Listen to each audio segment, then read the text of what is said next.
ஓம் சதாசிவசமாரம்பாம் சங்கராச்சாரியமத்யமாம் அஸ்மதாச்சாரியபர்யந்தாம் வந்தே குருபரம்பராம். ஓம் நாராயணம் நமஸ்கிருத்ய நரம் சைவ நரோத்தமம் தேவீம் சரஸ்வதீம் வியாசம் ததோ ஜயமுதீரயேத். ஹரி ஓம். போன எபிசோட்ல நாம துருபதனுக்காக யாஜர் என்ற பிரம்ம ரிஷி தன்னுடைய சகோதரராகிய உபயாஜர் கூட சேர்ந்து கொண்டு ஒரு மிகச்சிறந்த யாகத்தை செய்து அதன் மூலமாக துரோணரை கொல்லக்கூடிய ஒரு புத்திரனையும் அர்ஜுனனை மணக்கக்கூடிய ஒரு மகளையும் உருவாக்கி தருவதாக ஒப்புக்கொள்கிறார். அதற்காக துருபதன் 1 கோடி பசுக்களை தானமாக கொடுப்பதாக சொல்கிறார். இதை மேற்கொண்ட யாஜர் யாகத்திற்கு வேண்டிய பொருட்களை எல்லாம் தருவித்து யாகத்தை தொடங்க தயாராக இருக்கிறார். அந்த யாகத்தின் பேரு சௌத்ராமணி யாகம் அப்படின்ற பேரு.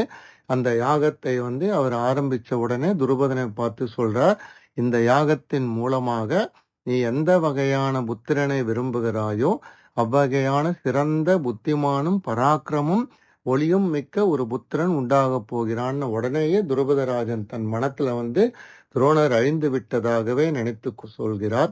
அப்படியாக அந்த யாஜர் ஹோமத்தை முடித்து அந்த யாகத்தில் கடைசியாக பூர்ணாதி பண்ணும் காலத்தில் கௌசவி என்று சொல்லப்பட்ட துருபதனின் மனைவி ஆகிய பிருஷதி அப்படின்றவருக்கா அவகிட்ட ஏ ராஜபத்னியே, நீ இந்த அபிஷை சாப்பிடுவதற்காக சீக்கிரமாக வா, உனக்கு உங்க குலம் விளங்க ஒரு புதல்வன் பிறக்க போகிறான் அப்படின்னு சொல்றார்.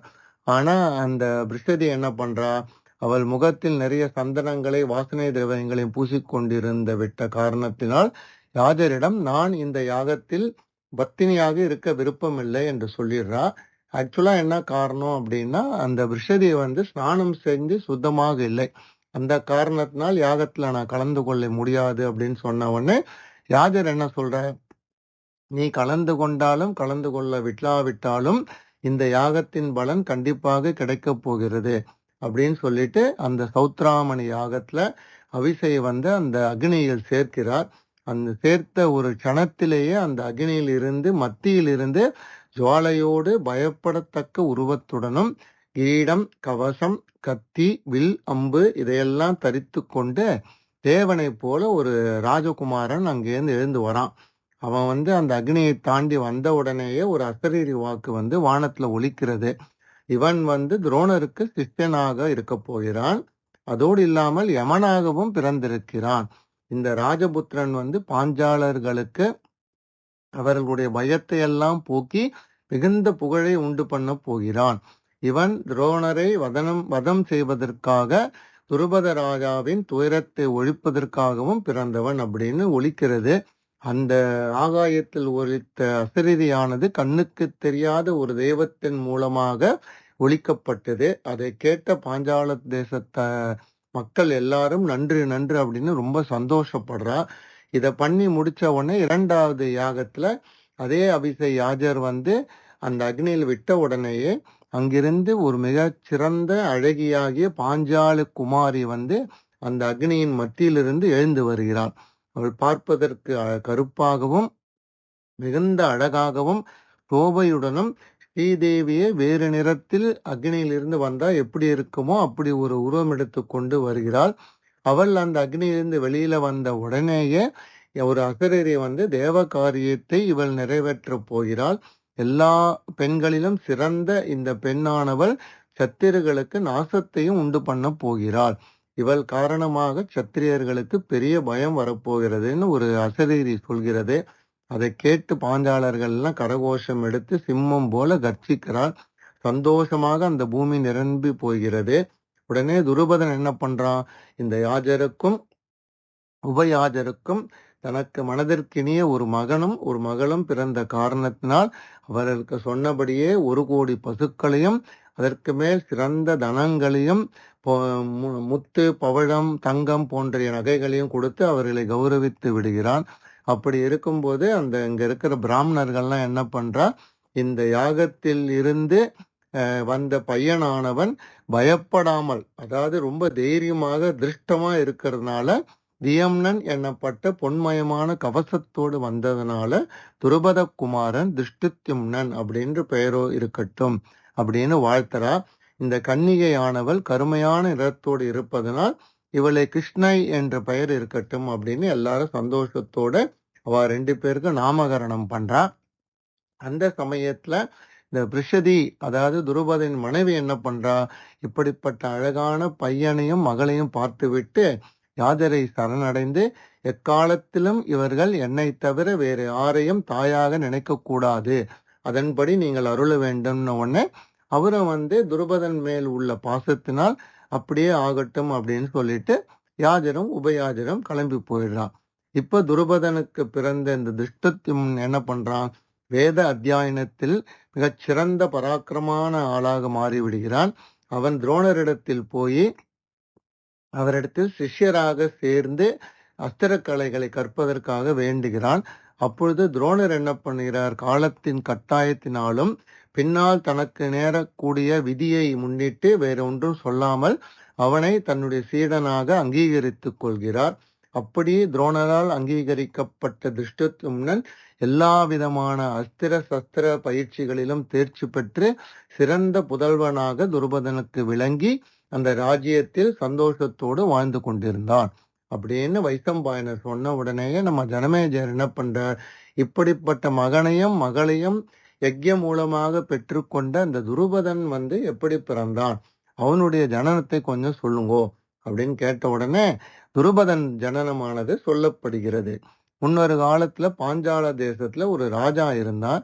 அந்த ராஜா எல்லா தேசங்களையும் சண்டையிட்டு ஜெயித்த பின்பு புத்திரனை விரும்புவதற்காக அதை வேண்டி வனத்துக்கு சென்று கடுமையான தவம் செய்யக்கூடிய ரிஷிகளுக்கெல்லாம் தன்னால முடிஞ்ச உபகாரத்தை பண்ணி கொண்டு அவர்கள் கூடவே இருந்து கடுந்தவத்தையும் புரிந்து வந்தான். அந்த ராஜா என்ன பண்றான், அந்த வனத்துல எல்லா மிருகங்கள் சஞ்சரிக்கக்கூடிய வனத்துல மிகுந்த காலம் தவம் செய்கிறான். சில காலம் காற்றை மட்டும் சாப்பிட்டு, சில காலம் ஆகாரமே இல்லாமலும், சில காலம் கனி கிழங்கு முதலியவற்றை புசித்தும் கடுந்தவம் புரிகிறான். அப்படிப்பட்ட அந்த பாஞ்சால தேசத்து ராஜா தனக்கு ஒரு மகன் வேண்டும் என்று நீண்ட காலமாக தவம் செய்து கொண்டு வருகையில் ஒரு நாள் கங்கை கரைக்கு அருகில் உள்ள மிகச்சிறந்த வனத்தில் தவம் செய்ய தொடங்குகிறான். அது ஒரு வசந்த காலம். அந்த வசந்த காலத்தில் புஷ்பங்கள் எல்லாம் நன்றாக புஷ்பித்து சோபிக்கின்றன. அப்பொழுது அப்சரஸ்களில் சிறந்த மேனகை என்று பெயர் பெற்ற அப்சரஸ் என்ன பண்றா, அந்த வனத்துல இங்கேயும் அங்கேயும் நடமாடி கொண்டிருக்கிறார். அப்ப ஒரு மரத்தின் அடியில் மரங்கள் மறைத்து கொண்டு தவம் செய்து கொண்டிருந்த அந்த பாஞ்சால தேசத்து அரசன் அழகியான மேனகையை பார்க்கிறான். ஆனால் மேனகையால் அந்த ராஜாவை பார்க்க முடியவில்லை. அந்த சமயத்திலேயே பாஞ்சாலத்தரசனுக்கு தன்னுடைய தவ வலிமை விட்டு போய் அவள் மேல் கொண்ட ஆசையினால் தன்னுடைய சக்தியை இழந்து விடுகிறான். அந்த இழந்த சக்தியானது அவனுடைய காலடியில் விழுகிறது. உடனே வெட்கம் கொண்ட அந்த ராஜா அதனை தன்னுடைய கால்களால் மறைத்துக் கொள்கிறான். அப்படியாக காலினால் மறைக்கப்பட்ட அந்த ராஜாவின் சக்தியே அவனுக்கு துருபதன் என்ற குழந்தையாக பிறந்தது. அதாவது மற்றவர்களுக்கு தெரியாமல் ஒரு மரத்தை கொண்டு மறைத்து பிறந்த பையன் என்பதனால் அவனுக்கு துருபதன் என்ற பெயர் உண்டாகியது. அந்த துருபதன் என்ன பண்றான், பிறந்து கொஞ்ச நாளைக்கு அப்புறம் பரத்வாஜருடைய ஆசிரமத்திற்கு தான் விரும்பிய கலைகளை எல்லாம் கற்பதற்காக சுகமாக அவரிடத்தில் வளர்ந்து வருகிறான்.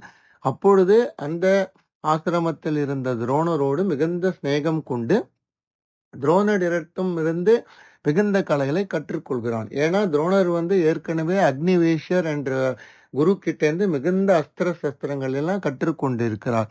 அப்படியாக இந்த துருபதன் தனுர்வேதங்களையும் கலைகளையும் கற்றுக்கொண்டு ஆசிரமத்தில் இருந்து தன்னுடைய ராஜ்யத்திற்கு திரும்பி வருகிறான். அதன் பின் கொஞ்ச காலம் கழித்து அந்த பாஞ்சாலத்து தேசத்து அரசன் மறைந்தவுடன் எல்லாரும் சேர்ந்து துருபதனுக்கு ராஜ்ய பட்டாபிஷேகம் செய்து வைக்கிறார்கள்.